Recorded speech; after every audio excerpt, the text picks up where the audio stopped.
భగవద్గీత 2వ అధ్యాయము సాంఖ్యయోగము. కావున కృత నిశ్చయుడవైలెమ్ము, ఓ కుంతిపుత్రుడా, యుద్ధానికి సిద్ధము కమ్ము. సుఖదుఖాలని, లాభనష్టాలని మరియు జయాపజయాలను సమానంగా తీసుకుంటూ కర్తవ్య నిర్వహణగా యుద్ధము చేయము. నీ బాధ్యతలని ఈ విధంగా నిర్వర్తించటం వలన నీకు ఎన్నటికీ పాపం అంటదు. ఇప్పటి వరకు నేను నీకు సాంఖ్యయోగం అంటే ఆత్మతత్వం గురించి విశ్లేషణాత్మక జ్ఞానమును వివరించాను. ఇప్పుడు వినుము. ఓ పార్థ, నేను బుద్ధియోగాన్ని విశదీకరిస్తాను. ఇలాంటి అవగాహనతో పనిచేసినప్పుడు నీవు కర్మబంధముల నుండి విముక్తి పొందదవు.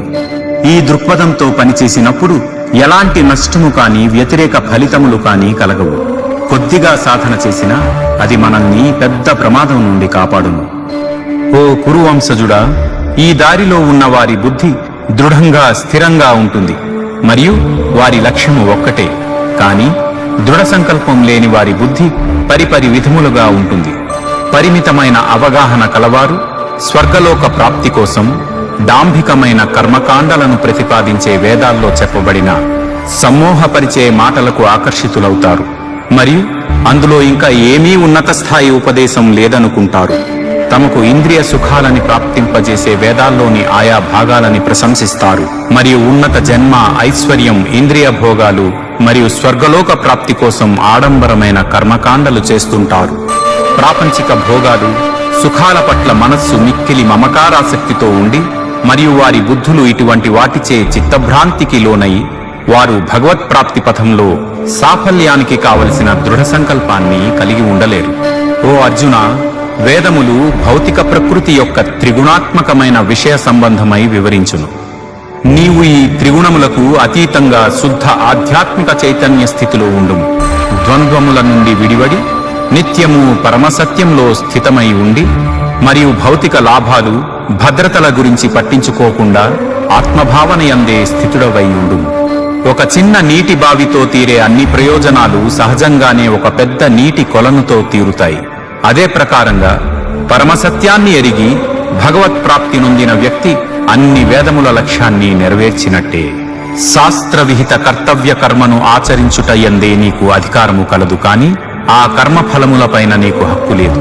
నీవే కర్మఫలములకు హేతువు అని ఎప్పుడూ అనుకోకు మరియు చేయవలసిన కర్మలు మానుటలో ఆసక్తి ఉండరాదు. జయాపజయముల పట్ల మమకారాసక్తి విడిచిపెట్టి, ఓ అర్జున, నీ కర్తవ్య నిర్వహణలో స్థిరముగా ఉండుము. ఇటువంటి సమత్వ బుద్ధియే యోగము అని చెప్పబడును. దివ్యమైన ఆధ్యాత్మిక జ్ఞానమును ఆశ్రయించుము. ఓ అర్జున, ఫలాపేక్షతో చేసే పనులను త్యజించుము. బుద్ధిని ఆధ్యాత్మిక జ్ఞానంలో స్థిరంగా ఉంచి చేసే పనుల కన్నా అవి నిమ్న స్థాయికి చెందినవి. తమ కర్మఫలములను తామే భోగించగోరేవారు పిసినారులు. వివేకముతో ఈ ఫలాసక్తి రహిత కర్మశాస్త్రమును ఆచరణలో పెట్టినవాడు ఈ జన్మలోనే పుణ్యపాపములను రెంటినీ త్యజించును. కాబట్టి నైపుణ్యంతో పనిచేయటం అనే యోగ అభ్యాసము చేయును. జ్ఞానులు సమత్వ బుద్ధి కలిగి ఉండి జనన మరణ చక్రంలో బంధించే కర్మఫలములపై మమకార ఆసక్తులను త్యజించి ఉంటారు. ఇలాంటి దృక్పథంతో పనిచేయటం వలన సమస్త దుఃఖములకు అతీతమైన స్థితిని పొందెదరు. మోహమనే ఊబి నుండి నీ బుద్ధి బయటపడినప్పుడే నీవు ఇప్పటి వరకు విన్న దాని గురించి, ఇక వినబోయే దాని గురించి వైరాగ్యం కలుగుతుంది. కామ్య కర్మకాండలను చెప్పే వేద విభాగాల వైపు ఆకర్షితం కాకుండా నీ బుద్ధి ఎప్పుడైతే భగవంతుని అందే నిశ్చలంగా ఉంటుందో అప్పుడు సంపూర్ణమైన యోగస్థితిని పొందెదవు. అర్జునుడు పలికెను, ఓ కేశవ, భగవద్ధ్యాసయందే స్థిరముగా ఉన్న వాని లక్షణములు ఏమిటి? జ్ఞానోదయమైన వ్యక్తి ఎలా మాట్లాడును, ఎలా కూర్చునును, ఎలా నడుచును? భగవానుడు పలికెను, ఓ పార్థ, మనస్సుని వేధించే అన్ని స్వార్థ ప్రయోజనాలను, ఇంద్రియవాంఛలను త్యజించి ఆత్మజ్ఞానంలో సంతుష్టుడైనప్పుడు ఆ వ్యక్తిని స్థితప్రజ్ఞుడు అంటారు. దుఃఖముల నడుమ కలత చెందని వ్యక్తి, సుఖముల కోసం ప్రాకులాడని వ్యక్తి, మమకారము, భయము మరియు క్రోధము విడిచిన వ్యక్తిని స్థితప్రజ్ఞుడైన ముని అంటారు. ఎవరైతే అన్ని పరిస్థితులలో మమకారం, ఆసక్తి లేకుండా ఉంటాడో, సౌభాగ్యానికి హర్షము నొందకుండా మరియు కష్టాలకు కృంగిపోకుండా ఉంటాడో అతను పరిపూర్ణ జ్ఞానంతో ఉన్న ముని. తాబేలు దాని అంగములను తన పైచిప్పలోనికి ఉపసంహరించుకున్నట్టుగా ఇంద్రియములను వాటి విషయార్థముల నుండి వెనకకు మరల్చగలిగిన వాడు దివ్యమైన ఆధ్యాత్మిక జ్ఞానంలో స్థిరచిత్తుడగును. సాధకులు తమ ఇంద్రియములను వాటి భోగవస్తు విషయముల నుండి నియంత్రించినా కాని ఇంద్రియ విషయముల మీద రుచి ఉండిపోతుంది. కాని భగవత్ప్రాప్తి నొందిన వారికి ఆ రుచి కూడా అంతమగు. ఇంద్రియములు ఎంత ప్రబలమైనవి, అల్లకల్లోలమైనవి అంటే, ఓ కుంతిపుత్రుడా, వివేకము కలిగి స్వీయ నియంత్రణ పాటించే సాధకుని మనస్సుని కూడా బలవంతంగా లాక్కొనిపోగలవు. ఎవరైతే తమ ఇంద్రియములను వశమునందు ఉంచుకొని మనస్సుని నాయందే ఎల్లప్పుడూ లగ్నం చేయుదురో వారు సంపూర్ణ జ్ఞానంలో స్థితులై ఉన్నట్టు. ఇంద్రియ విషయముల మీద చింతన చేయటం వలన వాటి మీద మమకారాసక్తి పెరుగుతుంది. ఈ ఆసక్తి కోరికలను కలుగజేస్తుంది మరియు కోరికల నుండి క్రోధం ఉత్పన్నమవుతుంది. కోపం అనేది విచక్షణారాహిత్యానికి దారితీస్తుంది. అది స్మృతిభ్రమని కలుగజేస్తుంది. స్మృతిభ్రమ కలిగినప్పుడు బుద్ధి నశిస్తుంది. బుద్ధి నశించినప్పుడు మనుష్యుడు పతనమవుతాడు.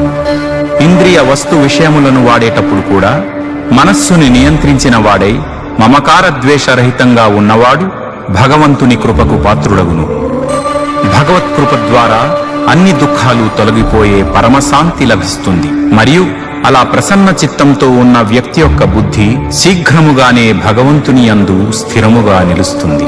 కాని మనస్సు ఇంద్రియములను నియంత్రించని క్రమశిక్షణ లేని వ్యక్తికి స్థిరమైన బుద్ధి కాని నిలకడైన భగవద్ధ్యాస కాని ఉండవు. ఎవరైతే మనస్సుతో భగవంతుని యందు ఎన్నడూ ఐక్యమవ్వడో వానికి శాంతి ఉండదు. మరియు మనశ్శాంతి లోపించిన వాడు సంతోషంగా ఎలా ఉండగలడు? ఎలాగైతే బలంగా వీచే గాలి నీటిలో నావను దాని దిశ నుండి పక్కకు నెట్టివేస్తుందో, ఏ ఒక్క ఇంద్రియము పైన గాని మనస్సు కేంద్రీకృతమైనచో అది బుద్ధిని హరించివేస్తుంది.